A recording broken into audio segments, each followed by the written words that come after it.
The Fed15 podcast is presented by Serving Those Who Serve, a financial planning practice serving federal government employees and retirees all over the country. This podcast is for informational purposes only and is not intended to be taken as financial advice. All listeners should consult their personal advisors before taking any action. The opinions expressed by our hosts are their own and do not reflect the views, policies, or position of either Raymond James or Serving Those Who Serve. Securities are offered through Raymond James Financial Services, Inc., member FINRA SIPC. Investment advisory services are offered through Raymond James Financial Services Advisors, Inc. Serving Those Who Serve is not a registered broker-dealer and is independent of Raymond James Financial Services, Inc. Welcome, everyone, to the Fed15 podcast, presented by Serving Those Who Serve. Each week, we will discuss the latest news that Feds need to know in 15 minutes-ish or less. I run over sometimes, but I try to make it worth your while. So whether you're a seasoned federal employee or just starting out in your career, Fed15 got you covered. So grab your coffee, your energy drink, your green juice, whatever gets you rolling. Kick back, and we'll tell you what you need to know but may have missed. We are your host. I'm Dan Sipe, and I'm joined by the illuminating Katelyn Murray. Illuminating. Love it. I mean, I have to say, I feel slightly less than illuminating today because with the beautiful changing of the seasons also has come cold and flu season. So as we are finding out the hard way this week. But I have to say. So our buzzword today is trooper. Yes. But I have to say the scenery is very pretty. It's pretty scenery to be laid up and resting. So I've got a big oak tree in the back that has just started changing colors as of 2 days ago. And I feel like peak season, I guess is what they call it, only lasts like a couple days, especially if you get a couple days that are pretty windy. So been trying to kind of soak that in. Yeah, we got to see some of that change again. I'm farther north than you. I'm in Frederick County, Maryland. And so my grandnephew was competing at Special Olympics powerlifting at Mount St. Mary's. So we got to drive up to Thurmont, and that's a nice drive. We got to see the beginnings. I think this weekend it's going to be. Yeah. It. So folks, don't miss the moment. If you're here in the DMV, we have a lot of places to go. Mm-hmm. So, take a little weekend time for yourself and go look at the leaves. Dan said you could. Yeah. Love it. Yeah. Well, we've got a pretty exciting episode for you guys this week, covering two really powerhouse articles that are on the blog this week. We have the start of a series that we're doing specifically geared towards retirement planning for women in federal service. Yes. And then Dan is going to cover a little bit later on an article that we put out on the TSP Millionaire. TSP Millionaire is a bit of, it's a milestone. It's a milestone for feds, and a lot of our feds are kind of shooting for that. A lot of our feds have already achieved that. A lot of our feds are going in for the extra credit and going to double down. So Dan's going to talk with us about that a little bit later, but I wanted to dive into the first article in this kind of three series or 3 installment series. This one is geared towards, and we're kind of approaching this from a time frame perspective. So this one's geared towards early career women in federal service. Now, if you have signed up for federal service, you probably are looking for some fairly purpose-led work. You're looking to use your skills, your knowledge, your education to really contribute to the good of society. And we applaud you for that. We always will. Retirement planning is probably not on your mind if you're an early career Fed, especially, because you tend to be on the younger side of things. It's a little hard to think about 70s, your 60s, your 70s, your 80s when you're in your 20s. Sneak up on you. Yeah. Yes. So although retirement planning might not be on your mind, this is actually a perfect time to start learning about your benefits, learning about your options, and figuring out a strategy for how you are going to save to build a resource-rich retirement. And I love that phrase. It really is about building up your resources. Because nice alliteration. And as we talk about all the time in client meetings, and also I know on the podcast, it's not really about the money. we put a lot of focus on the money. We learn a lot of technical things about the money.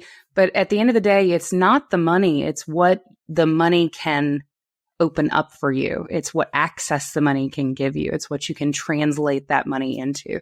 And really what that turns out to be is options, additional options and additional, freedom for you in retirement to pursue whatever goals and dreams are important to you. So Sure. As an early career Fed, you got to know, especially if you're female, right? Women generally live longer than our male counterparts.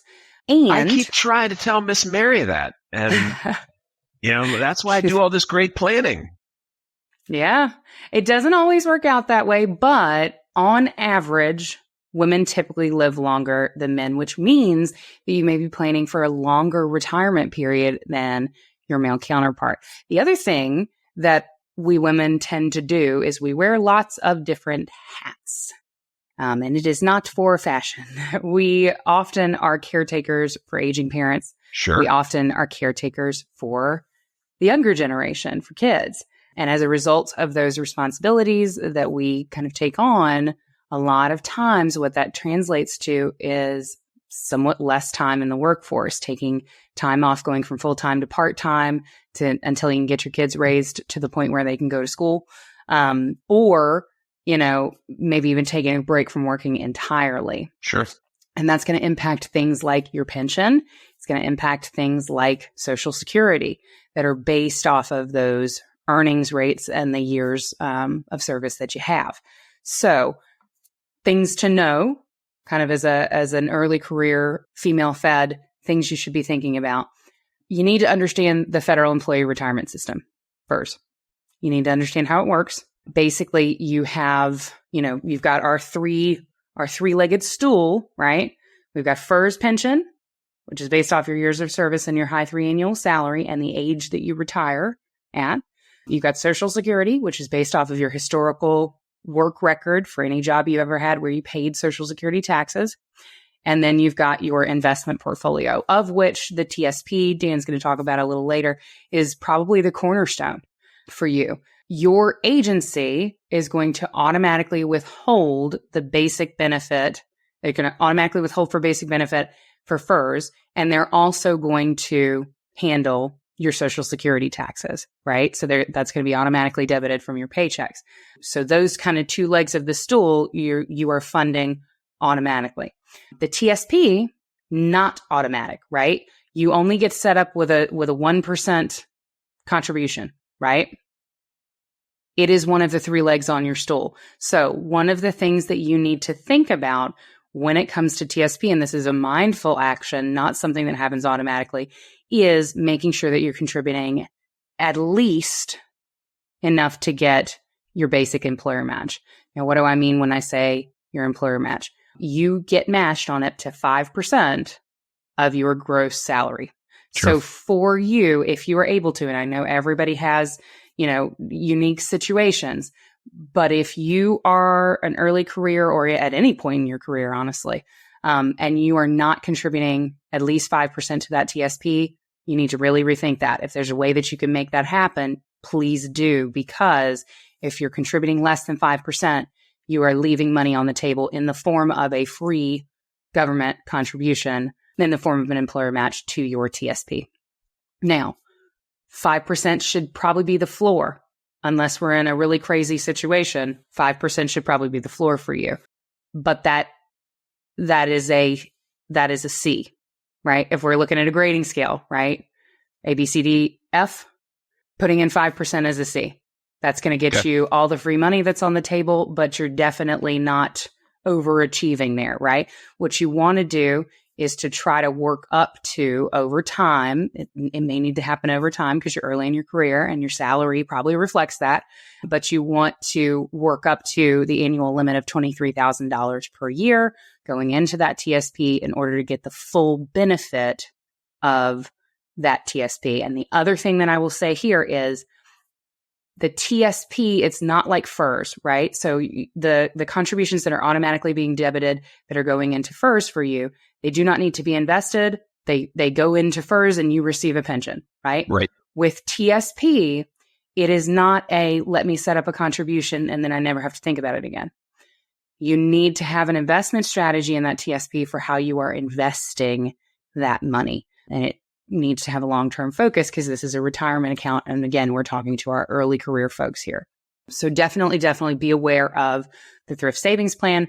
Be aware of all the legs on your stool, FERS, Social Security, TSP, really just kind of learning that language and learning that structure for your retirement planning. Now, there are obviously way more benefits working in federal service than just the TSP. You need to take advantage of FEHB, and particularly for our early career folks, especially if you are in that phase where you're working, you're earning an income, you don't have kids yet. Be thinking about a health savings account. Open season is right around the corner. We're going to talk to you about a webinar that we're holding for folks to get educated on FEHB and Medicare.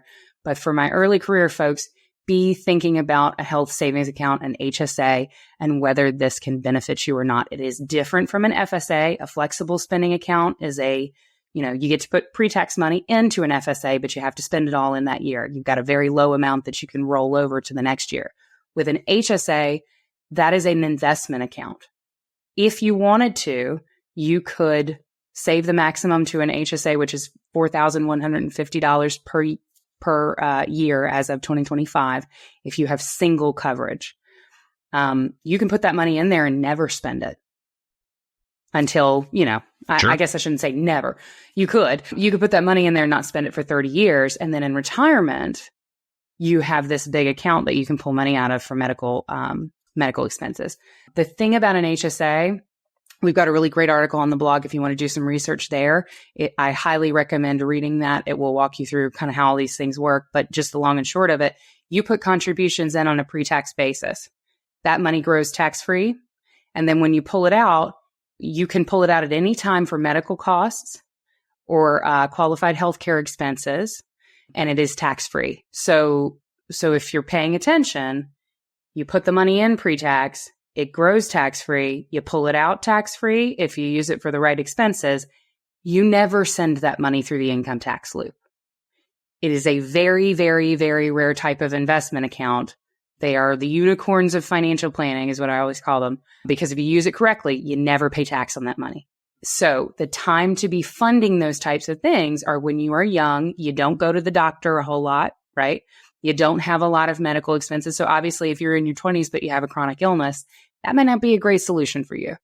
But if you're in your 20s, you don't have kids, you go for your annual checkup, and that's pretty much it. An HSA could be a really good option for building some resources to tackle those healthcare expenses in the future. And then, of course, FEHB, be aware of FEHB, be a conscious FEHB participant is what we like to say. Those plans are changing all the time. The premiums are changing all the time. The coverage is changing all the time. So don't just opt into whatever you already have set up during open enrollment. Look at the plans. Take the opportunity to evaluate it. And if you like, you can join us for a webinar. We'll be shouting out the date and time of that a little bit later. And then the last thing that I'll leave you with for my early career women in federal service, think about looking at something like a Roth IRA. If you are early in your career, you are probably earning less than what you will be earning later in your career, right? Sure. Naturally, people's income tends to rise over time as you're there, as you build seniority, as you build additional skills, and as you promote, your income is going to go up. That also means that your tax liability is going to go up. You make more money, you pay more taxes, right? So considering a Roth IRA when you are in a low income tax bracket could make a lot of sense. Just a refresher for anybody who may not know, with a Roth IRA, you're putting after-tax dollars, so money that you've already paid taxes on, into that Roth IRA. If you're under age 50, you can put in $7,000 a year, and that grows tax-free in that Roth IRA and is accessible to you after age 59 and a half, completely tax-free, both the growth and your principal. So definitely recommend looking at some supplemental kind of investment accounts like a Roth IRA to get started there. And then the other thing that I'll add is getting educated. sign up for Serving Those Who Serve complimentary webinars. We have a webinar on every single major component of your benefits plan. We got FEHB, we got FEGLI, we got FERS, we got all of it. We got TSP. Getting educated and having that knowledge earlier in your career will serve you for the rest of your career and well into retirement. So that's what we've got on that. Next week, we'll be back to cover mid-career planning for women in federal service and kind of what you need to be thinking about there. But yeah, 66% of our staff here are women. So this is obviously a topic that we really care about. That's awesome. Yeah. And Dan's just in here with all of us dealing with this 66% of women. It's great. Have you heard a complaint from me? Not a word. Loving every minute of it. No, it's fantastic. We have a great group here, male and female. Everybody here is fantastic. I'm very blessed. This stage in my career to be surrounded by such exceptional people. So let's talk TSP Millionaires, because Kayla, as you know, that's something dear to my heart because we like making them. Yeah. We like helping people get to that. Oh, yeah. So going to have to buzz a little bit here because we're a little short on time, but over 100,000 feds have crossed that milestone. Congratulations to you. We need 500,000 more. Yeah. No joke. Need to focus on that because a lot of what we're seeing has been driven by a really strong stock market. Yes, I know 2022 wasn't so great and we all got scared during COVID and things like that. Really strong stock market. So that's helped a lot. That compounding really matters. So some of the tips, I encourage you to hit our site, read the article. I'm going to hit some of the high points here for you. Key tips to work towards building that 7-figure TSP. Start early. So as soon as you come in, make sure the match is the minimum. The match is the minimum when you first start. I get it. You're starting, you're making $65,000 a year. I'm not going to be the one telling you got to put $30,500 in there. I live in the real world. Okay. But you got to get that 5% there because you have got to get uncle's 5% going for you. And the earlier you do that, the better. Okay. Because again, that pretty much doubles your contributions, but then ratchet it up as you go because you're smart and you're working hard and you're going to get raises. Make sure even a disproportionate chunk of that raise goes in. And if you keep ratcheting that up, before you know it, you are getting close to that structural max that you're allowed to do. So constantly march towards that. And don't forget, at 50, even if you got there early, here's the greatest thing about age 50 when it comes to TSP. You could have maximized from day one. And at 50, they'll still let you do catch-up contributions. That's the greatest deal ever. So catch up without needing to catch up. Contribute early, ratchet up, push, and get a sensible allocation there. Before I go to that, just a reminder, for the current year we're in, the max you can put into base TSP is $23,000, an additional $7,500 catch up for 50 or older. You still have time. All right. As soon as you're done listening to this, check and see how much you've contributed this year. You've got a handful of pay periods left. See if you can squeeze a little bit more in if you're not at the maximum. And then every January, set your watch. We have articles on it to remind you. Check your calendar, set your watch, whatever, so that you will make sure that you're maximizing each year. TSP offers the great core funds and the life cycle funds. They're low cost. Okay. Don't be too conservative. The younger you are, don't be too conservative. Please don't be the 30-year-old all-in-G fund. You're not going to get the growth you need. So yeah, you can't take it out until age 59 and a half, baby. So there's no point in putting it all in G because you can't touch it anyway. Great point. Right? So C, S, and I is redone. I is renewed. I is better. Okay. So don't yell at the screen going, Dan, you're an idiot. I's the lowest performer. Watch what it did between 2000 and 2010 when everything else wasn't doing so great. So be properly allocated across all of those funds. And don't be afraid to get help. Consider consulting a financial professional to help you create that diversified portfolio. They're going to take into consideration your ability to tolerate risk. Because if they set you up with a good thing and then you get scared one night and change it all and don't tell them, okay, it didn't do a good job. But then remember this too, especially if you're younger. If the market goes bad, don't look and don't touch. Don't mess around with that allocation. Just keep adding, just keep adding. Stay the course through market volatility. We learned that with the COVID crash. We learned that with the crash of 2008. So staying invested and avoiding making decisions in the short term based on fear is critical to getting to that seven-figure number. Okay. The TSP is a great tool, but may not be all things to all people. So when you reach 59 and a half, you do have the ability to move all or part of it out into individual Roth, individual IRA, Roth IRA. Okay, don't be bashful about using Roth TSP. We're not talking that right now. We're just talking about getting to a brute $1 million figure. But you do have the ability to move that out into an investment account that you might manage or manage with a professional. And once you separate from service, you also have the ability to do that. I'm not saying you should, I'm not saying you shouldn't, but be aware of your options. And do not rule out the advantage that you can give yourself by working with a qualified professional. CFP can help you create a personalized strategy to help get you there. They can assist with rebalancing and help you build a sustainable strategy to get you to the million. And remember this, if you get nothing else from this podcast, you want to go out at minimum retirement age, you need to be a millionaire. Million is minimum for MRA. Million is minimum for MRA. Million is minimum for MRA. Don't forget it. Don't forget it. Don't forget it. It's too important. So absolutely. That's my mini, that's not quite a sermon. It's below a rant, but as you can see, I feel passionate about it. If you're watching this, I want you to end up a millionaire because your life is going to be better. Absolutely. More choices, more options for sure. Absolutely. And if you are looking for any kind of, there's a ton of information on the Serving Those Who Serve website about, how to figure out an investment strategy for your TSP, what sort of things you need to be considering. So definitely you can do your research there. Yep. As well. We put a lot of free stuff. We put a lot of free stuff out into the world because we're passionate about helping Feds however we can.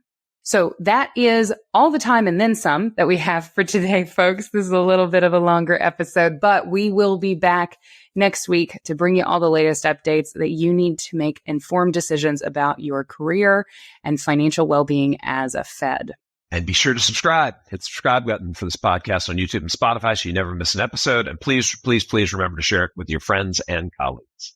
Absolutely. And for more information on the topics covered in today's show and more, be sure to check out our blog at blog.stwserve.com. While you're there, you can subscribe to our weekly newsletter, The Weekly Serving, to get all the latest news for Feds delivered straight to your inbox every week.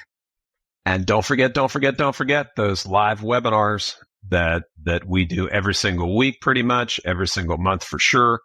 And a couple of ones that you won't want to miss. Our Social Security webinar on November 11th from 1 till 4, featuring the amazing Jen Meyer as co-host with the incomparable Ed Serndorfer. And then on November 20th, you've got just regular old me working with Ed. That's 11:20 from 10:30 to 2:30. That's our FEHB. That's our open season episode. So don't miss it.